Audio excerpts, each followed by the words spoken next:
Salve, salve galera, aqui é o professor Douglas Fontes, mais um vídeo para o nosso canal, mais um vídeo para os nossos queridos alunos do curso de Direito da Unifev, mais um vídeo falando sobre pacote anticrime, e agora um tema novo, tá? Um tema inclusive que está já em vigor, não foi suspenso pelo ministro Fux, que é o acordo de não persecução penal, que é um tema que inclusive eu fico muito feliz de estar tratando com vocês, porque eu tive a honra de participar do primeiro acordo de não persecução penal aqui da nossa cidade, de Votuporanga, que foi, na época, um colega promotor de justiça que estava aqui na nossa cidade, muito novo, muito arrojado, ele, seguindo algumas orientações recentes do Ministério Público à época, isso foi no ano passado, ele tentou fazer esse acordo de não persecução penal, tentamos, lavramos o termo, mas infelizmente na época não foi homologado pelo judiciário local, porque não havia legislação ainda, né, específica. Mas agora nós temos, tá? E tá bombando, pessoal. Estão fazendo muito acordo de não persecução penal, utilizando Teams, igual nós aí na Unifev, para poder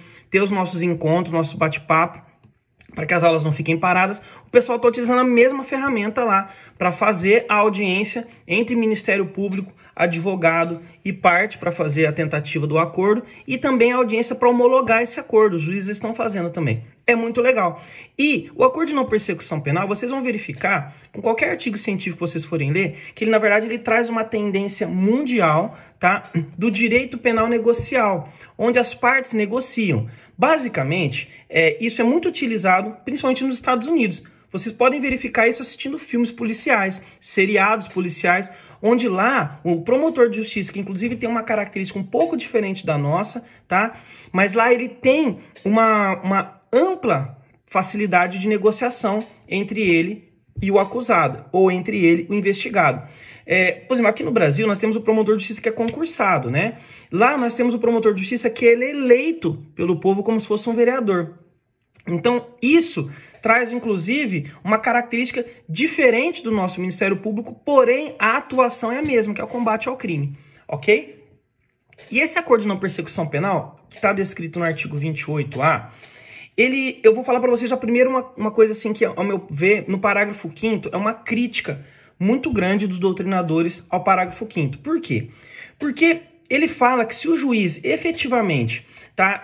Até vou ler para vocês, eu vou pegar aqui, olha. Se o juiz considerar inadequada, insuficiente ou abusiva as condições dispostas no acordo de não persecução penal, ele devolverá os autos ao Ministério Público para que seja reformulada a proposta de acordo, com concordância do investigado e seu defensor.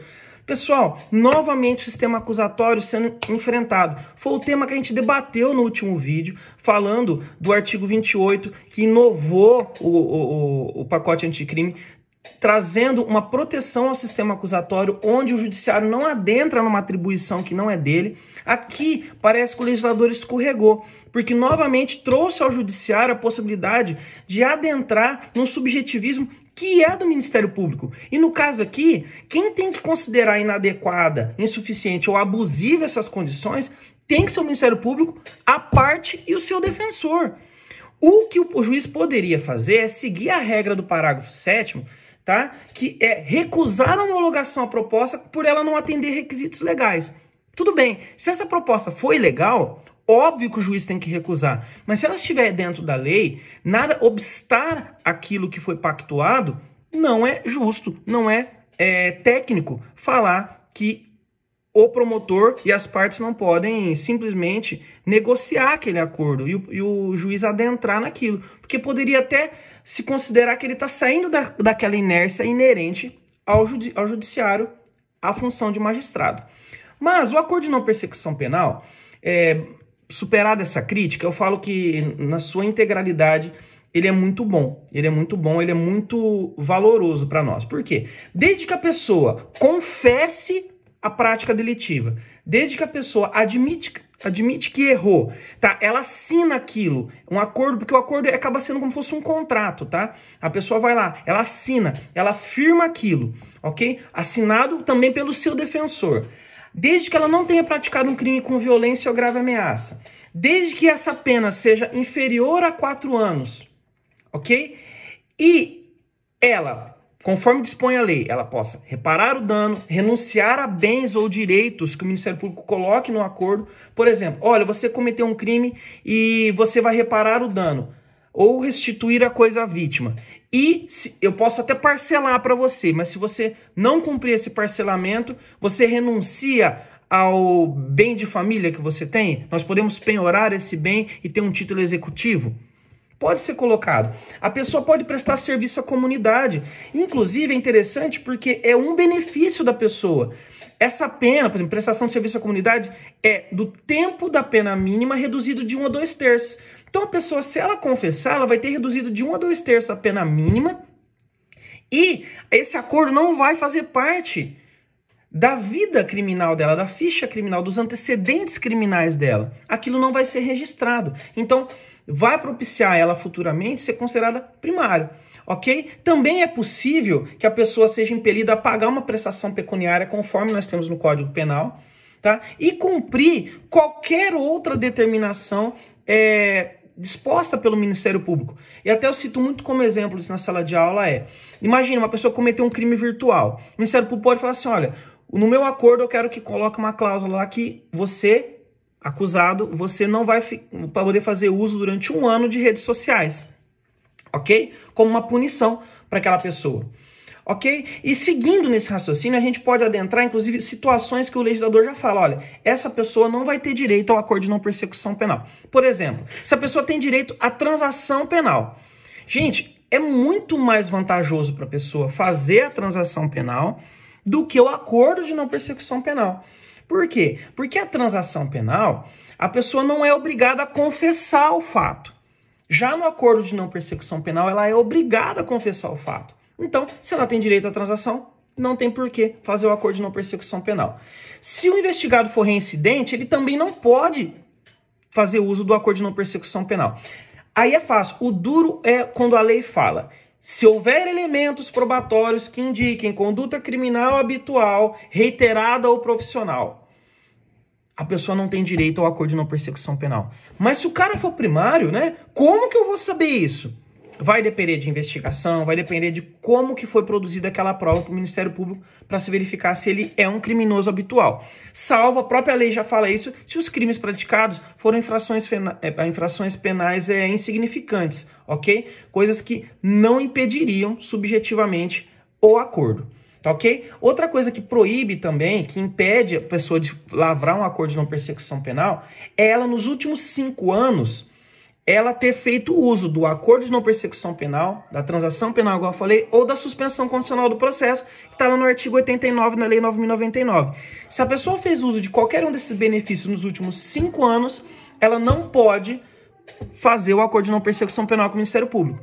Também nos crimes praticados no âmbito de violência doméstica ou contra a mulher em detrimento do fato dela ser mulher, também não pode fazer o acordo de não persecução penal. Ok? E, gente, não vamos esquecer dos formalismos, tá? Ele é um contrato, como se fosse, tá? Nós podemos falar isso vulgarmente falando, né? A professora Dani talvez vai ficar brava se eu falar isso, mas é como se fosse um contrato, tá? Um acordo estipulado entre as partes, no qual se coloca no rigorismo da formalidade ali do papel escrito, todo mundo assinando, parte, defensor e réu. Ok? E para homologar isso, igual eu já contei para vocês, vai ser feita uma audiência onde o juiz vai verificar se a pessoa realmente está livre para poder fazer esse acordo de não persecução penal. Tudo bem, pessoal? E nós podemos perguntar o seguinte: e se a pessoa se recusar? Se a pessoa se recusar ou se o juiz recusar essa homologação, os autos vão voltar para o Ministério Público para analisar a possibilidade de complementar as investigações ou oferecer a denúncia, tá ok? A vítima, no parágrafo 9, nós vamos ver que ela é intimada do acordo de não persecução penal e do seu descumprimento. Por quê? Porque é uma nova tendência também, uma maior participação da vítima no processo penal, ok? E lógico, né, pessoal, se for descumprida qualquer uma dessas condições estipuladas, o Ministério Público vai comunicar ao juiz, ok? E ele vai dar seguimento à ação penal, ele vai propor ação penal através de uma denúncia e assim vai. Só que nós não podemos esquecer que quem vai fiscalizar essa conduta não é o juiz que homologou o acordo de não persecução. Quem vai fiscalizar essa ação, essas condutas, vai ser o juiz da execução penal, ok? O juiz da execução penal é ele que vai fiscalizar todos esses cumprimentos. Então, na prática, se a pessoa faz o acordo de não persecução penal, vai ser fiscalizado pelo juiz da execução penal. Se a pessoa descumprir, porque ela vai ser fiscalizada pelo juiz da execução e pelo Ministério Público, o promotor vai comunicar lá no processo a rescisão do acordo, porque a pessoa descumpriu, e vai seguir com o processo. Ok? Aí nós vamos ter uma ação penal normal e pro réu uma situação bem complicada, porque vai constar lá a confissão dele. E se depois ele mudar essa versão, ele vai ter que justificar o porquê que ele confessou e agora ele está contando outra história, ok? E também nós temos a figura de um recurso inominado, tá? Porque no parágrafo 14, no caso de recusa por parte do Ministério Público em propor o acordo de não persecução penal, o investigado poderá requerer a remessa dos autos ao órgão superior, igual ao artigo 28. Então, o que isso significa? Se o Ministério Público se negar a fazer a proposta de não persecução penal, do acordo de não persecução penal, e o acusado entender que ele tem interesse, ok? E está sendo ceifado esse direito dele, ele pode requerer para o juiz a remessa do processo para o Procurador-Geral de Justiça, para que ele verifique se a pessoa tem direito ou não. Ok, pessoal? Então encerro o videozinho aí, quase 12 minutos. Um grande abraço para vocês, beijo no coração, vamos vencer isso, vamos passar por isso. Essa pandemia vai acabar já já. Fé em Deus. Beijão, até mais.